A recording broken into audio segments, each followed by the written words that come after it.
Intanto ci comunicano che ci sarà uno sconto per le iscrizioni in merito alla squadra Halloween per l'edizione 2K18 del meeting appunto Trofeo Città di Rosà.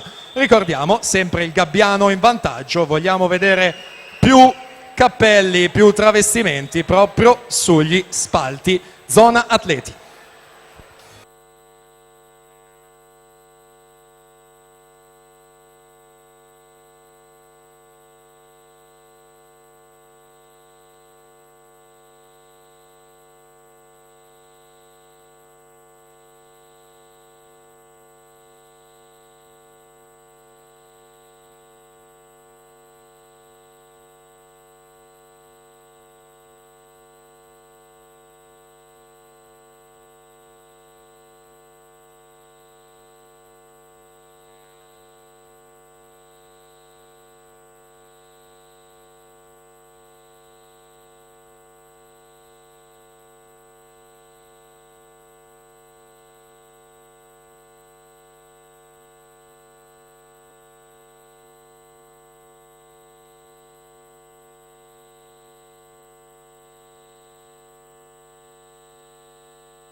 E siamo alla conclusione di questa terza serie staffetta 4x50 mista femminile. Se la giudica il Piave Nuoto con Dall'Antonia, Carli, Montagnier e Deserio.